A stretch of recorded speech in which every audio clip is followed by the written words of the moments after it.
দিনটা ছিল 21শে জানুয়ারি 2024-এর প্রথম পিকনিক ছিল আমার, আর তার সাথে গুলুর জীবনের প্রথম পিকনিক।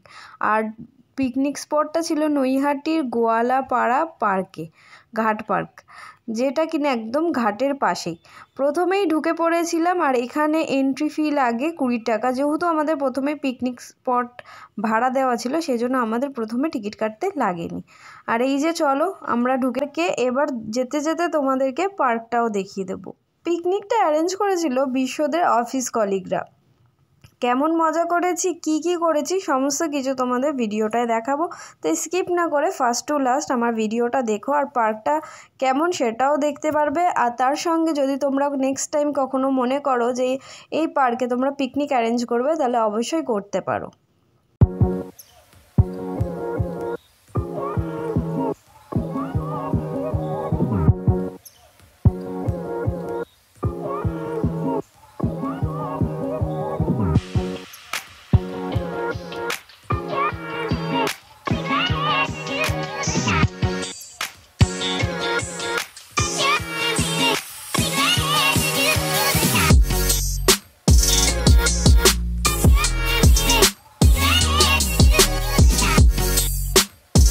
দেন চলে এলাম আমাদের যেখানে পিকনিক অ্যারেঞ্জ হয়েছিল সেই জায়গাটায়। এখানে এসে দেখলাম অনেকেই চলে এসছে, আর এসে তারপর তারা ব্রেকফাস্টটা শুরু করেছে।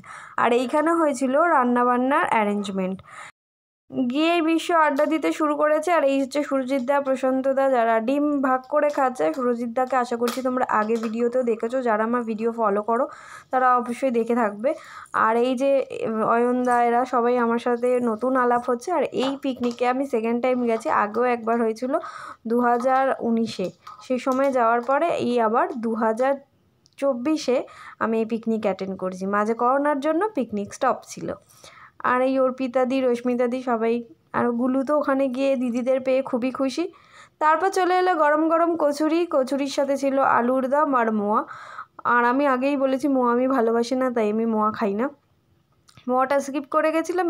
বাট কচুরি আলুর দম অসাধারণ টেস্ট হয়েছিল। খাওয়া দাওয়া নিয়ে তো কিছুই বলার নেই, প্রচুর ভালো অ্যারেঞ্জমেন্ট হয়েছিল। আর বিশ্বও বসে গেছিলো এখানে কচুরি খেতে। আমি আর বিশ্ব প্ল্যান করছিলাম খেতে খেতে যে খাওয়া দাওয়া কমপ্লিট করে আমরা প্রথমেই আগে পার্কটা ঘুরে নেব। পার্কটা সত্যি খুব সুন্দর, বাচ্চাদের ভীষণ ভালো লাগবে। আর অনেক বড় এরিয়া জুড়ে কিন্তু পার্কটা। এখানে পিকনিক হচ্ছিল, তার মধ্যে আমরাও ছিলাম। এবার চলো তোমাদের পার্কটা ঘুরিয়ে দেখাই।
যাওয়ার পরপর চললো আমাদের ফটোশ্যুট, আর তার সঙ্গে এখানে দুটো ছানা দুজনের হাইট অনুযায়ী আর সাইজ অনুযায়ী পেয়ে গেছিলো। তো দুজনের আলাপ চলছে, আর আমারটাকে তো দেখেই বোঝাই যাচ্ছে যে ও বেশি আলাপ করার জন্য উৎসাহিত। তো ওর ভিডিও দেখে তো আশা করি বুঝতেই পারো যে ও কীরকম। আর তাছাড়াও এখানে ওদের দুজনের আলাপ চলছিল আর আমরা ওদিকে ফটোশ্যুট করছিলাম।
তারপর চলে এসে গরম গরম পকোড়া আর তার সঙ্গে মাছ ভাজা খেয়ে নিয়েছি। আর এদিকে প্রশান্তদা কোল্ড ড্রিঙ্কস দিচ্ছে, আর আমার তো অলওয়েজ কোল্ড ড্রিঙ্ক ফেভারিট জানোই। আর তার সাথে দেখো এখানেও সবাই কোল্ড ড্রিঙ্কসের পকোড়া খেতে ব্যস্ত। হাটারি ব্লগে এই বৌদিদের তো দেখেইছো, বৌদিরা পুরো মাই ডিয়ার আছে, তো কোনো অসুবিধা হয় না, এদের সাথে থেকে প্রচুর আনন্দ হয়। আর তার সঙ্গে অনেক হই হুল্লোড় করি আমরা একসাথে হলে। আর এটা আমাদের 3rd টাইম মিট হচ্ছে। তাছাড়াও এবারে গিয়ে অনেকের সঙ্গে আলাপ হয়েছে, প্রত্যেকজনই খুব ভালো, আর আমরা ভীষণ এনজয় করেছি পিকনিকে। তারপর তো খাওয়া দাওয়া সঙ্গে সঙ্গে নাচ গান তো রয়েছেই, এটা না হলে পিকনিক ইনকমপ্লিট।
মিটিয়ে নাচ গান মিটিয়ে তারপর চলে এলাম খেলাতে। এখানে চলছিল বাচ্চাদের এবং বড়দের খেলা। বল টিপ করতে হবে। প্রত্যেকটা ক্লিপ নিতে পারিনি কারণ আর তোমাদের সঙ্গে শেয়ারও করতে পারি না, কিছু কিছু দিলাম কজ নাহলে প্রচুর বড় হয়ে যাচ্ছে ভিডিও, আর সেটা তোমরা দেখেও মজা পাবে না। তো চলো আমরা এখানে গেম খেলি আর তোমরা এনজয় করো।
খেলাতেও না যা সকাল থেকে খাইছিল তার হজম করানোর চেষ্টা চলছিল। প্রচুর ঘুরিয়েছে গোল গোল করে, ঘোরার পর মাথা ঘুরে যাওয়ার পর আমরা ফাইনালি আমাদের প্রাইজ হাতে পেয়েছিলাম। সেকেন্ড প্রাইজ ছিল খুব ভালো কাজল, যেটা মেয়েদের খুবই ফেভারিট হয়। আমার আর সঞ্চিতা বৌদির খুব আফসোস হচ্ছিলো যে আমরা যদি সেকেন্ড হতাম তাহলে খুব ভালো হতো। আমি পেয়েছিলাম ডিও ফগের, আর গোপাদি পেয়েছিল এখানে ল্যাকমি আইকনিক, আর তার সাথে সঞ্চিতা বৌদি পেয়েছিল লাইনার ল্যাকমি। তো সব কটাই খুব কাজের ছিল। দেন সব খেলাধুলা প্রাইজ পাওয়ার পরে চলে এলো আমাদের খাওয়ার টাইম। আর খাওয়ার এখানে ছিল ডিমের ডেভিল, যেটা কিনা ডাল দেওয়ার পরে দিয়েছিল। যাই হোক, খুবই খাওয়া দাওয়ার টেস্ট ছিল। আর এখানে ছিল সাদা ভাত, ডিমের ডেভিল, ভেজ ডাল, তার সাথে ফ্রেঞ্চ ফ্রাই, চিকেন, মাটন। যে দাদারা পিকনিকে চাটনি, পাঁপড়, মিষ্টি, পান খুব এনজয় করেছি। আর তার সঙ্গে খাওয়া দাওয়া খুব ভালো করেছি। এছাড়াও যে এই পার্ক শুধু পিকনিকের জন্য বা বাচ্চাদের জন্য একদমই না, তাছাড়াও এখানে লাভার পয়েন্টও বলা যেতে পারে, কারণ সন্ধ্যে নামার সঙ্গে সঙ্গে কিন্তু এখানে প্রেমিক প্রেমিকারাও আসছিল। তো এখানে আমাদের খাওয়া দাওয়ার পর্ব চলুক, আর তোমরা আমার ভিডিওটা দেখতে থাকো।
Why?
সারাদিন সবার সঙ্গে খুব মজা করেছি, দারুণ এনজয় করেছি। তার সঙ্গে আমার ভিডিওটা আজকে এখানেই এন্ড করছি। সবার শেষে আমরা গ্রুপ ছবি নিয়ে যে যার বাড়ির দিকে রওনা দিলাম। আর আমার ভিডিওটা যদি ভালো লেগে থাকে অবশ্যই সাবস্ক্রাইব করে আমার পাশে থেকে। আমার দার্জিলিং সিরিজগুলো তোমাদের সঙ্গে পুরোটা কমপ্লিট হয়নি শেয়ার করা, ওটাও খুব তাড়াতাড়ি আসবে তথ্য সহকারে। আর আজকের মতো এখানেই ভিডিওটা এন্ড করছি। দেখা হবে আবার নেক্সট ব্লগে। বাই, সবাই ততক্ষণ ভালো থেকো, সুস্থ থেকো।